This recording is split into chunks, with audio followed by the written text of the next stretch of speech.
Hi, my name is Savannah Pyatt, and this is my protocol on an oil spill and how that affects sea turtles in rehabilitation in the Gulf of Mexico.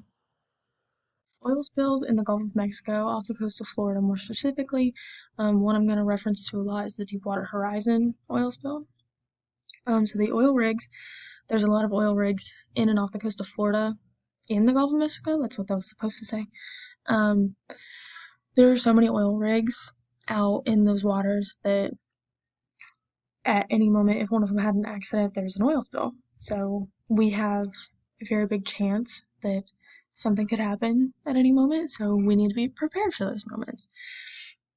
So how does the currents, land, and wind affect the oil spread?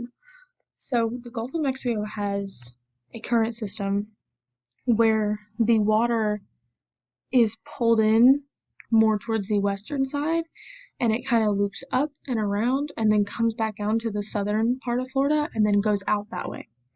And when it also goes in, it'll come in on that western side, like I had said, and it'll go two directions. That one loop, and then the other way, it'll fully, like, not engulf, but like surround the whole Gulf of Mexico, and it'll loop around the whole thing. And then it'll connect back with that original one, and they will both go around the southern side of Florida.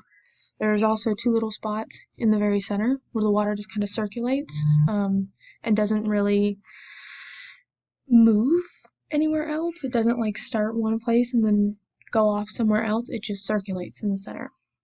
So if we had an oil spill, if you were going to go like straight out off the coast of the Panhandle, go straight south, if there was an oil spill right there, the water would be brought back into Florida basically. It'd be brought back up into it. So most likely if we were to have oil spills, they would affect the coast of Florida almost no matter what. And obviously currents and wind go hand in hand. Wind pushing across the surface if there is already an oil spill, pushing across the surface and bringing it further into Florida.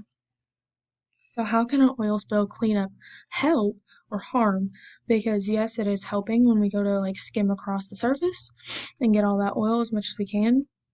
But in that encounter, say a turtle comes up, snatches that right up.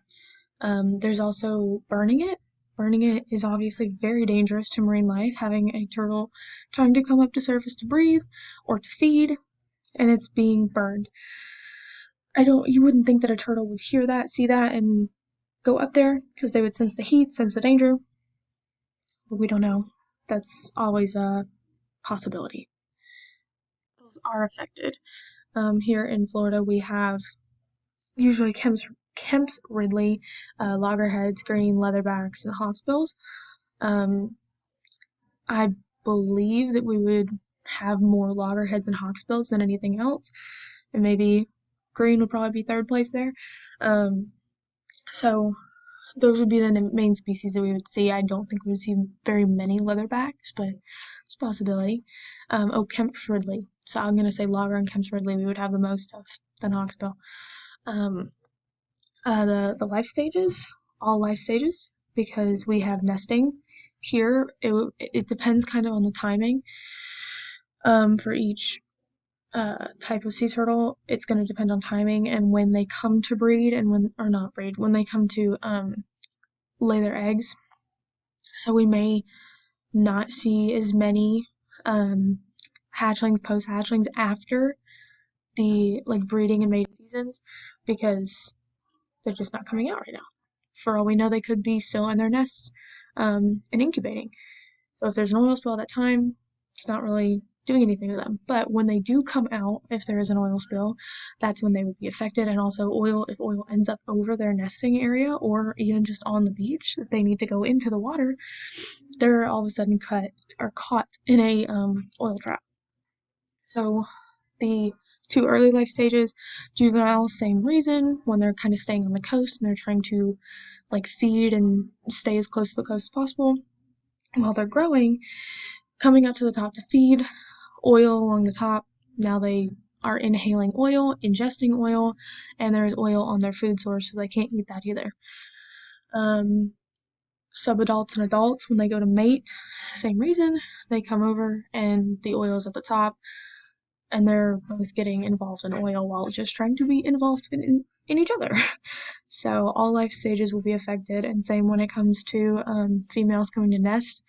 So even if they're in an area where there is no oil spill, but the oil spill is happening where they had first hatched themselves, they're going to come back to this and go straight through the oil. So those 5 species of turtle and all of the life stages will be affected. Potential outcomes of the sea turtles that are affected.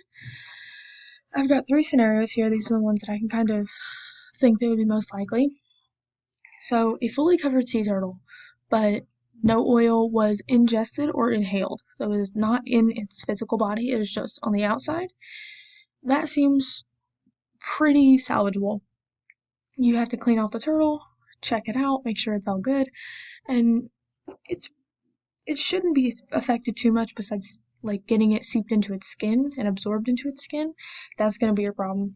But if you put components that would break down the oils, then it would be a lot more easy to rehabilitate and get it out back into the waters. Obviously, when the oil spill is mostly cleaned up to a safe level. The next one is oil was inhaled and ingested, but not much oil was on the animal externally. So I feel like this would be a situation where, like in this picture, you see a sea turtle kind of on the beach and it doesn't really have that much oil on it, and you're like, okay, well, I don't really see what's wrong. You bring it in, you find out it's all inside of its body. That's when they would need like actual vet medical care. They would need to have something put, like charcoal is a good thing that they can either get through fluids or I'm pretty sure they can ingest it, and it would clean up and absorb a lot of those oil components. And then a fully covered sea turtle with oil inhaled ingested, it's kind of the same thing, just mix both first two together, clean it off of its body, and then try to take care of the inner capacity of the turtle with things like charcoal. So now to the exact protocol for an oil spill. The first thing you would want to do is take the animal in for an examination. You need to try to clean off as much oil as possible. If you need to be working quickly and you don't really have the time to do that, at least get it off of its eyes, nose, all of the parts where it can get into it internally. And that's what I was saying in the second one. If affected only externally, apply things like mayonnaise on and around the eyes, cloaca, mouth, and nose to break down the oil compounds. If affected internally, a vet needs to give the turtle an absorbent so the oil isn't absorbed into the organs, like charcoal. After the sea turtle is rid of the oil on and or in its body, it needs to be put in a habitat and monitored to be sure it can swim, eat, excrete waste, and has buoyancy control. All these things they need to have out in the wild, so you need to make sure it knows how to do that before it can go, just what you would do in any other rehabilitation setting. So once you get that squared away and you know that it's fully ready, you know that there's no more oil on him, he or she is good to go, and he can go back out into his world or her world. So these are my references for this project, and I really hope this protocol can help a lot of the sea turtles if we were to have another oil spill. Thank you.